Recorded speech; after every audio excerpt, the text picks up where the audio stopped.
여러분은 지금 이순국쇼를 보고 계십니다. 반갑습니다. 이순국입니다. 자취방이라는 위험한 환경 속에서 살아남는 하루하루의 생존 기록, 이순국쇼 자취일기. 그래요. 제목을 보고 아셨겠지만 소파가 도착했습니다. 무려 한 달의 시간을 기다려서 말이죠. 지금 이게 무슨 말인지 궁금하시다면 제가 지난달에 올렸던 소파 영상을 먼저 보고 오시기를 추천드립니다. 이건 우리의 생존을 위협할 수 있는 문제에 관한 이야기니까요.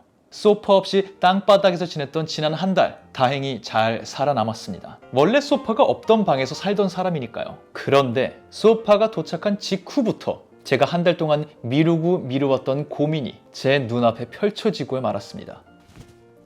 이것이 오늘 도착한 바로 그 소파인데요. 이 소파를 고를 때 주요하게 생각했던 것은 지난 영상에서 말씀드린 대로 저의 약한 허리를 지지해 줄 수 있는 강한 경도를 가진 소파, 이거 하나였습니다. 요 절대적인 기준 하나 아래 여러 가지를 고려해서 구입하게 된 것이죠. 그런데 그렇게 결제를 하고 집에 와서 며칠 뒤가 되고 나서야 문득 그런 생각이 들기 시작합니다. 내가 이거 수치 정확하게 재고 샀던가? 여기서 쓸 거면 계산을 좀 하고 했어야 되는데? 라는 생각이 말이죠. 맞습니다. 저는 딱딱한 소파가 필요하다 라는 생각이 사로잡혀 가구 구입의 가장 중요한 과정 중에 하나, 정확한 수치 재기, 이 부분을 간과한 채 계약을 해버렸던 것이죠. 일단 얘기를 더 이어나가기 전에 이 집의 구조적인 특이점에 대해서 먼저 살펴보도록 하죠.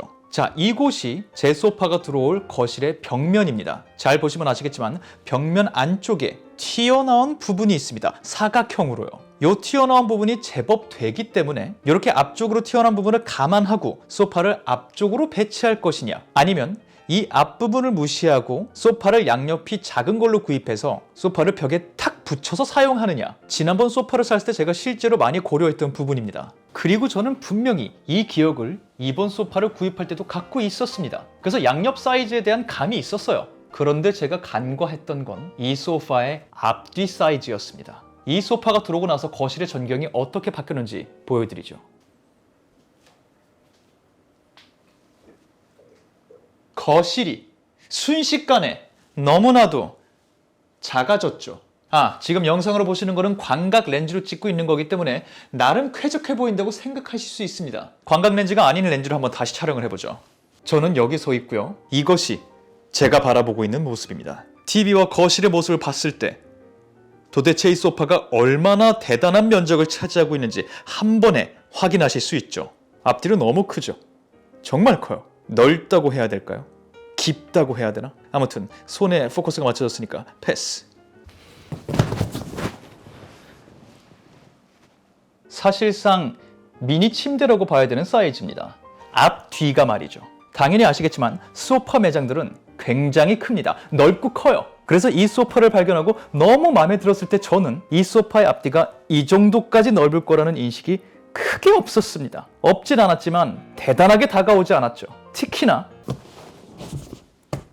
그때는 소파가 하나는 뒤 하나는 앞, 요 모습으로 있었기 때문에, 그리고 이렇게 앉았을 때 기분이 좋았기 때문에 저는 이 앞뒤가 이 정도까지 된다는 거에 대해서 깊이 생각하지 않았죠. 그리고 지난번 소파는 요 앞부분을 무시하고 뒤쪽에 붙여서 썼기 때문에 이번엔 기분 전환 삼아 이걸 벽 쪽에 붙이는 결정을 내리는 건데요. 잔뜩이나 앞뒤가 넓은데 이 뒤에 공간까지 생겨버리니 거실이 줄어들어드는 효과가 생겼던 것이죠. 둘 중 하나다. 거실을 좁게 쓰든가 아니면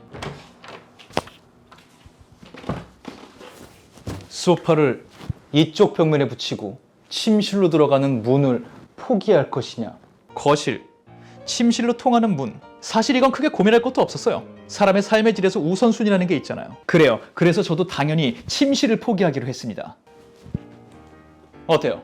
소파가 조금이라도 뒤로 가니까 거실이 조금 넓어진 효과가 납니까? 안 나죠. 전혀 안 나죠. 그만큼 웅장하던 거예요, 소파가. 그러니 체감이 되지 않더라도 조금이나마 거실의 크기를 확보하려는 노력 해야 되지 않겠습니까? 원룸에 거주하고 계신 자취러 분들이라면 어쩔 수 없이 타협해야 되는 상황이 올 수 있다는 거 너무 이해하고 있습니다. 저도 그렇게 살았으니까요. 하지만 거실이 있는 집으로 이사를 했는데 가구의 크기 때문에 거실의 크기를 타협해야 된다? 이것은 자취러의 멘탈에 굉장히 안 좋은 영향을 끼칩니다. 여기서 우리는 다시 한번 크리스마스 시즌을 맞이하여 거실에 어울리지도 않을 정도로 커다란 크리스마스 트리를 설치하는 바람에 12월 내내 거실에서 상대적 박탈감을 느껴야 했던, 그 박탈감에서 오는 우울감으로 인해 크리스마스를 제대로 즐기지도 못했던, 그로 인해 크리스마스 시즌 거의 죽어 지내다시피 했던 마이클 톰슨 씨의 일화를 기억해야 합니다. 모처럼 얻어낸 거실은, 그 거실의 크기는, 그 거실이 주는 쾌적함은 지켜져야 합니다. 자, 그럼 거실을 살리기로 결정했으니 모든 문제가 해결됐을까요? 애석하게도 그게 아닙니다. 여기 문제가 하나 더 있어요. 사실은 굉장히 큰 문제. 여기 침실로 들어가는 문, 이 문에서 시선을 아래 땅바닥으로 옮겨보면 경사로가 존재하고 있습니다. 역시 이사 올 때부터 저와 함께 동고동락하고 있는 우리 집의 소중한 친구, 로봇 청소기가 넘나드는 경사죠. 이 집의 문지방이 꽤나 높았기 때문에 일부러 사서 설치한 경사로였습니다. 그런데 보시다시피 소파가 침실로 가는 길을 침범해버렸기 때문에 소파의 다리가 경사로를 방해하고 있습니다. 저는 이 소파를 최대한 벽으로 붙이고 싶기 때문에 저 경사로를 제거해줘야 하죠. 그냥 제거해서는 또 안 됩니다. 로봇 청소기가 기어 올라가긴 해야 되거든요. 그래서 우리는 정확하게 수치를 재서 이 경사로를 잘라줘야 합니다. 귀찮죠? 그래도 해야 하는 일이 있는 법입니다. 수치를 재보죠. 프로세스는 간단합니다. 소파를 한쪽 벽에 붙여서 어디부터 어디까지가 소파일지 정확하게 정해준 다음 다리가 끝나는 지점과 경사로가 겹치는 부분을 마크해주고, 그리고 어느 정도 알아볼 수 있게 표시를 해놨다면 이제부터 이걸 잘라줍니다. 아, 이거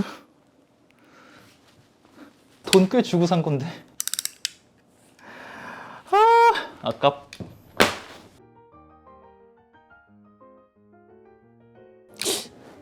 집에 톱이 없기 때문에 커터칼로 잘라야 하는데 꽤나 좋은 밀도가 있는 고무입니다. 시간이 좀 걸릴 거예요.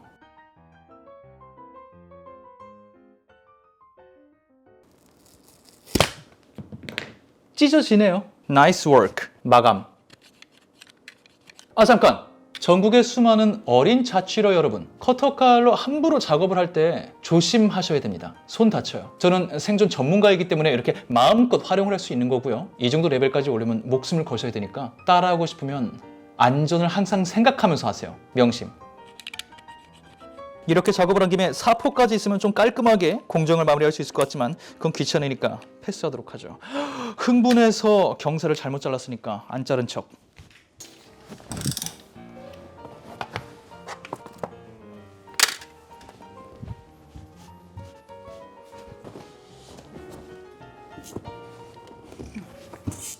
좋아요.